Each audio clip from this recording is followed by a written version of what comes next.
Capítulo 10 de Historia del siglo XX de Erich Hoffmann, La Revolución Social, 1945-1990. Es otra mirada sobre el contexto de la Guerra Fría, pero vista, si se quiere de alguna manera, o aportando un giro de manera un poco más social y no tanto desde la geopolítica mundial. Por eso es un aporte interesante en este libro de Bien, esa posguerra que está marcando Hogan en este capítulo propone una transformación extremadamente rápida y una universalidad, una característica bastante distinta a otros procesos, porque es donde se marca más el perfil global del proceso, donde ve que esa transformación no va a quedar reducida a los países centrales, a Europa, algo que se podía llegar a ver en el final de la Primera Guerra. Acá hay un cambio universal donde el mundo va a tener una serie de modificaciones y por eso a veces tiene cierta complejidad de seguirlo en el razonamiento de este capítulo, porque de pronto juegan en un argumento, habla de Portugal, de Argentina, de China, de Irán, vuelve a Inglaterra, a Estados Unidos, pasa por México, o sea, en esa universalidad que está buscando es justamente cómo el mundo se empieza a globalizar en esta posguerra, y vuelvo a repetir, no pensando en términos de Guerra Fría, sino pensando en términos de posguerra a nivel mundial. Uno de los mayores cambios que marca es esta muerte del campesinado, es una manera. ¿Por qué habla de muerte del campesinado? Dice, bueno, hay personas que viven en el campo después de 1945. Claramente hay personas que viven en el campo después de 1945. Claramente existen campesinos todavía hoy en buena parte del mundo. Pero ¿qué es a lo que se refiere con la muerte del campesinado? Una de las figuras a las cuales uno hace referencia cuando piensa en el campesinado es ese sector rural, obviamente, que produce en buena parte para comer. Y una parte marginal va destinada al mercado o al intercambio. Ese es el modelo del campesino. El campesino que, vuelvo a repetir, buena parte de lo que produce es para la autosubsistencia, no para el mercado. Sin embargo, de 45 en adelante, buena parte de la población rural va a estar destinada a la producción para el mercado. Ese es el salto distintivo de este campesinado. Además de que lo que se va a marcar con mucha fuerza es la caída de la población rural, una proletarización de trabajo rural. Eso significa que aquellos campesinos que antes producían para sí mismos, para alimentarse, ahora venden su fuerza de trabajo, se convierten en trabajadores, por eso se llama proletarización, o sea, empiezan a ser peones rurales y no productores de sus propias tierras o no productores de sus propios bienes, sino que empiezan a venderse como trabajadores y a emplearse en el trabajo rural. Otra de las cuestiones que marca es el proceso de cartelización de la producción agropecuaria y empieza a expandirse la producción de alimentos, la famosa revolución verde, pero asociada esta vez a la venta para el mercado mundial. Entonces hay un paso de la producción de alimentos para la autosubsistencia a un paso de producción de alimentos para el mercado mundial. Eso implica producir bienes que ni siquiera se consumen a nivel local. Un ejemplo concreto, Argentina en la actualidad produciendo soja, donde alrededor del 4% de la soja que se produce es la que se consume efectivamente a nivel local. El otro 96% es de consumo internacional y ni siquiera a principios de la década del 90 en Argentina se consumía soja, ni siquiera se sabía para qué era la soja. Eso es lo que marca justamente esta cartelización de la producción agropecuaria, donde el campo está destinado específicamente a vender productos para el mercado mundial y no para la autosubsistencia de los propios trabajadores que se desempeñan. Entonces, mientras tenía éxito una revolución campesina liderada por Mao Zedong, que es la gran paradoja, en el 1949 Mao Zedong lidera una revolución campesina. O sea, mientras se está dando esa revolución campesina, la población campesina a nivel mundial empieza a reducirse. Y donde más se ve es en América Latina, que es donde se concentra uno de los sectores más numerosos de población campesina. Entonces hay una paradoja en esas décadas. O sea, tengo una revolución campesina, los campesinos tienen el éxito político y paradójicamente se reducen en número, ¿sí?, en el resto de los espacios del mundo. Una parte menor de ese proceso dice se debió a los progresos de la agricultura. No es que este retroceso del campesinado está estrictamente asociado a la tecnología agropecuaria. Para nada. Sí, de hecho, la revolución agrícola tiene mucha importancia, pero lo más importante es el cambio que se produce en esta época de oro, que le llama, la época de oro del capitalismo, que va a ir entre 49 y 1990. Entonces, el mundo básicamente se urbaniza y se convierte por excelencia en un mundo de ciudades. Entonces, ese mundo urbano lo que marca es un muy veloz crecimiento de las ciudades y del universo urbano, donde aparecen los suburbios. La ciudad empieza a dejar de ser una ciudad de vida y una ciudad productiva a ser una ciudad productiva donde las personas no viven. Y en todo caso la ciudad recupera su nocturnidad únicamente como lugar de entretenimiento. Entonces antes teníamos un proceso típico del modelo industrial del siglo XIX, principios del XX, donde la ciudad es la ciudad de la fábrica, la ciudad donde vivo, la ciudad donde está el teatro y me entretengo.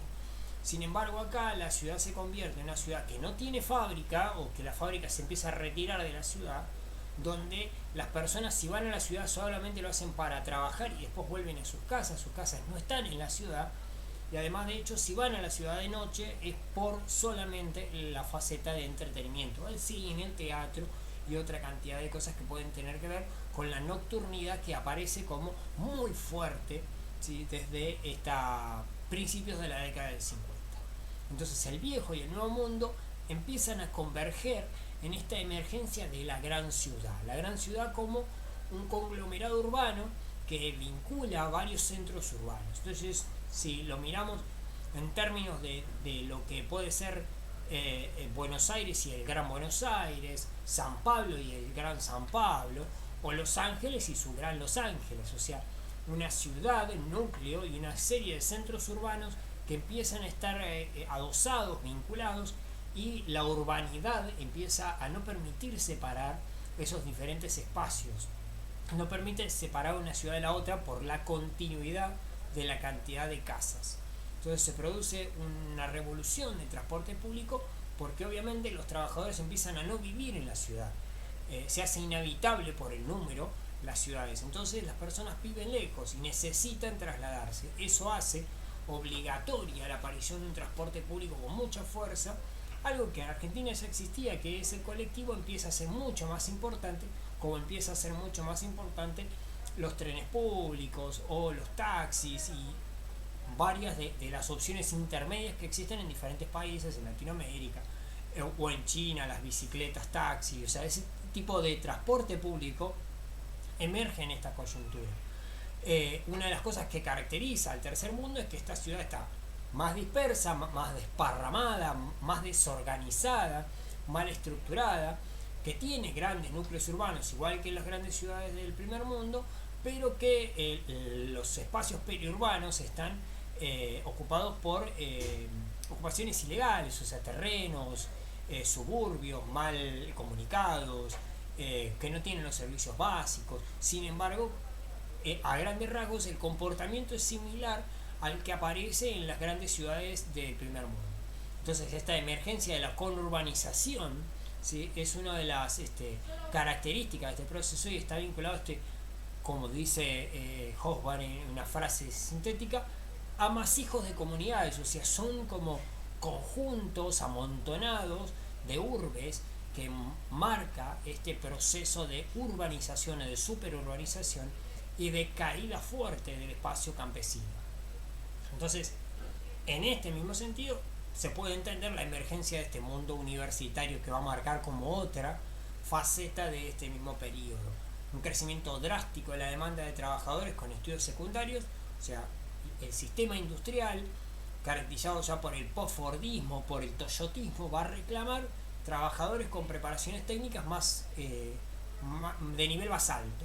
De ese modo va a generar una explosión de estudiantes universitarios. Pero de la misma manera que se da en el capitalismo, se va a dar en los países comunistas. Entonces aparece en los países comunistas una campaña claramente política de acabar con el analfabetismo, del desarrollo de más universidades. Entonces el país más desarrollado es el país que más universidades tiene. En esto se cuela que en los países del tercer mundo también tratan de alcanzar esos patrones, y por lo tanto se expande la población universitaria con gran velocidad. Lo interesante es que esto constituye a los estudiantes universitarios en una fuerza política y social de gran envergadura, que lidera las revueltas juveniles del Mayo francés en el 68, la reforma educativa en la Argentina en el 58, el Cordobazo en el 69 que vincula a trabajadores y a estudiantes, la masacre de Tlatelolco en México, la primavera de Praga. O sea, eso me va a marcar que en esta década del 60 o hacia finales de la década del 60 una radicalización de los estudiantes y un evidenciamiento empírico del poder político que tienen estos estudiantes universitarios, que muchas veces son de origen de la clase media alta. Entonces, esa democratización de los estudios universitarios que se va a producir después de los 50 pone en pugna básicamente la planificación social. Esas universidades no están preparadas para recibir semejante número de estudiantes, por lo tanto las condiciones de clase son bastante incómodas, lo que obliga, empuja a los estudiantes a la protesta, ¿sí? Del mismo modo que en los países dictatoriales representan estos sectores universitarios como el sector ciudadano más radicalizado, más opositor o de mayor peso político, que empieza a presionar a estos gobiernos dictatoriales de manera evidente. La pregunta es, ¿por qué se radicalizan? Se pregunta Hoffman. Bueno, algo de esto recién estábamos contestando. Uno de los motivos es la masificación, o sea, ese crecimiento estrepitoso de la población y de las instituciones no permite recibirlos, o físicamente son muchos para los edificios. Tenemos que pensar que los estudios universitarios antes de este proceso son de una elite, hay cursos de exámenes de ingreso, hay opciones de filtro, hay opciones de cuotas muy caras, hay pagos para ingresar. Entonces todo eso limita el ingreso. Cuando se liberan todos estos límites, la población crece universitariamente, y de la misma manera crece también la demanda de trabajadores universitarios en el sector industrial. Entonces el crecimiento generado tanto por la apertura de las universidades como por la demanda de trabajadores con características universitarias hace que explote la población universitaria. Pero esas instituciones no están preparadas para recibir ese nivel. También el autoritarismo en esas instituciones, que no estaban preparadas en grado del régimen político interno para recibir semejante masificación y por lo tanto semejante democratización de los estudios superiores, hace obviamente de un conflicto entre las instituciones y los estudiantes en ese momento. Entonces el conflicto generacional también se marca en la sociedad, porque son estos jóvenes que viven un universo de una sociedad que crea trabajo, que crece con gran velocidad, y son jóvenes que no tienen nada que ver o cada vez tienen que ver menos con los procesos de guerra. Entonces hay por un lado una generación que vivió las guerras, que fue dañada, que fue lastimada y que fue maltratada durante el proceso de las grandes catástrofes, y una juventud de alguna manera podríamos decir irreverente, que se ha criado en la opulencia del estado de bienestar, de las buenas condiciones de vida, de una gran oferta de trabajo, de demanda de trabajadores. Eso los convierte, les da la oportunidad a los jóvenes de enfrentar, ¿sí?, a la sociedad, porque son una generación que no ha conocido las privaciones que genera la guerra, el hambre o la crisis económica. El otro sector que va a plantear o va a tratar de analizar Hoffman es esto de lo que le pasa a la clase obrera industrial. Lo que, si bien no manifiesta este cataclismo de desaparición del campesinado, claramente lo que se ve es que hay cierto grado de estabilidad o un freno en el crecimiento de su población durante los 50 a los 60, durante los 70 ese estancamiento es más evidente, y durante los 80 es la etapa de alguna manera de crisis de la clase obrera industrial, que marca, entre una de tantas cosas, un quiebre al interior de esa clase obrera industrial. Hacia finales de los años dorados había más trabajadores industriales que antes, pero estos no se concentraban en los países de reciente industrialización. Eso significa que la clase obrera empieza a modificar su composición, las características, los sectores industriales en los cuales se ubica, o sea, cuáles son los sectores industriales que mayor cantidad de trabajadores demanda. La particularidad es el crecimiento de las empresas de servicio, y en un momento determinado las empresas de servicios tienen más cantidad de trabajadores que el sector industrial. Eso va marcando justamente el peso relativo que va perdiendo la clase obrera industrial con respecto a la clase trabajadora del sector comercial y de servicios. Entonces se modifica la estructura industrial, esa estructura industrial típica del Fordismo, de grandes plantas con 5.000, 10.000 trabajadores, pasa a una empresa de menor cuantía, con 600, 500, 200 trabajadores, con alto grado de tecnologización, que produce a las mismas dimensiones que el modelo fordista, pero con dimensiones industriales mucho menores. Entonces el sistema industrial se modifica radicalmente, produce tanto o más que el anterior con mucho menos mano de obra. Por lo tanto, el valor o el peso relativo en la población trabajadora de este sector industrial se nota en su caída. Entonces la crisis económica de los 80 genera mayor desempleo, o sea, le da el golpe de gracia de alguna manera del maltrato sobre la clase obrera industrial y de la decadencia que viene sufriendo, y establece más que nunca esa crisis de la conciencia de la clase obrera. La pregunta es: ¿de dónde viene esta crisis? Esta crisis, en principio, la compara, o sea, Hoffman, para poder entenderla, dice, bueno, antes de las grandes guerras existía un nosotros de clase obrera.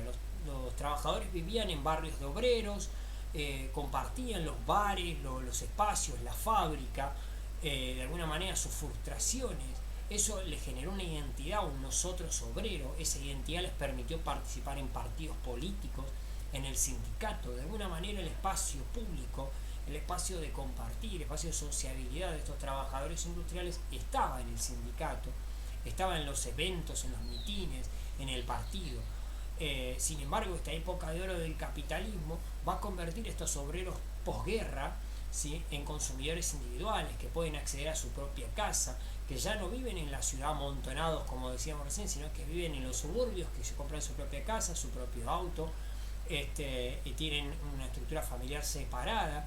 Como las fábricas dejan de ser fábricas de 10.000 trabajadores, de ser fábricas de 200, sus sueldos son mucho más altos. Entonces buscan, de alguna manera, en un proceso de aburguesamiento de la clase trabajadora, y tiende a verse una separación de esta clase trabajadora hacia su propio interior.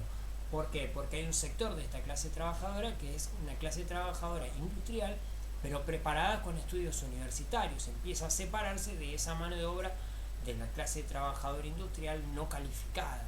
Entonces es como una especie de lo que también se le conoce como la élite obrera o la aristocracia obrera. Esa separación entre la clase obrera le permite a estos trabajadores calificados sentirse distintos, y cuando la crisis económica de los 80 daña a la clase obrera industrial, va a dañar mucho más fuerte a los sectores no calificados, ¿sí?, y mucho menos a los sectores calificados, a los que tienen estudios universitarios, que va a tender a subirse a este tren de reformas que promete la derecha política neoliberal de Margaret Thatcher, de Ronald Reagan, y en los países capitalistas va a apoyar con fuerza a esos partidos de derecha.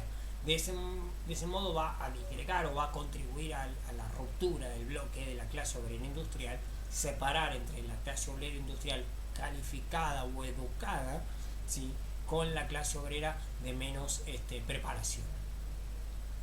En ese contexto, paradójicamente, los países centrales van a fomentar la inmigración, justificando la falta de mano de obra. Es interesante porque se va a generar una crisis económica, la crisis económica va a generar desempleo, y la solución de esos países va a ser fomentar la inmigración de países pobres con mano de obra menos calificada. O sea, buscan definitivamente el abaratamiento del valor de la mano de obra. O sea, muy interesante cómo esta clase obrera industrial educada va a entrar en este juego, va a creer o va a suponer que es lo correcto apoyar a la derecha, y es la misma derecha la que va a traer a los inmigrantes que en este mito van a sacarle el trabajo a los obreros. O sea, es muy interesante cómo la conciencia obrera se ha disgregado de una manera en que la clase obrera se hace partícipe de su propia condena. El último sector que considera Hoffman y que aporta bastante a ver estos cambios que se producen en estos 50 años casi que analiza, es justamente el sector de las mujeres. O sea, la gran relevancia cobrada por este sector no se reduce a las mujeres en general. Si bien hay un sector importante de mujeres que van a aparecer participando en los estudios universitarios y hacen, digamos, su puesta en el espacio público desde ahí, uno de los sectores que más le llama la atención en principio es el sector de las mujeres casadas. El trabajo de las mujeres es característico en la etapa de solteras. Lo paradójico es que la estructura social hasta este momento que está analizando, o sea, hasta la Segunda Guerra, caracterizaba que la mujer casada dejaba de trabajar. Lo interesante es que aparece en el mercado laboral con cada vez más fuerza la mujer casada y empleada por lo general en el sector terciario, en el espacio comercial. De la misma manera en que también hay un incremento de la mano de obra femenina en el sector industrial. ¿Por qué? Porque básicamente se le paga peor, o sea, hay lo que decíamos recién, una tendencia a buscar un abaratamiento de la fuerza de trabajo, un abaratamiento de la mano de obra. Entonces no puedo bajar los sueldos, lo que hago es contratar trabajadoras que son más baratas que los trabajadores. Mientras trato de desmantelar el peso político del sindicato, contratando mujeres que tendían socialmente en ese momento, las mujeres casadas, a ser menos rebeldes. Todo esto entre comillas, pero que es interesante porque permite ver justamente cómo sectores internos de las mujeres caracterizan comportamientos. Las mujeres casadas son menos rebeldes y cobran menos, mientras que las mujeres solteras que están en el mundo universitario son las que lideran de alguna manera la protesta y de alguna manera pertenecen a esa liberación o a ese movimiento de liberación femenina que era mayoritariamente de clase media alta culta, sectores universitarios o sectores en proceso de educación superior.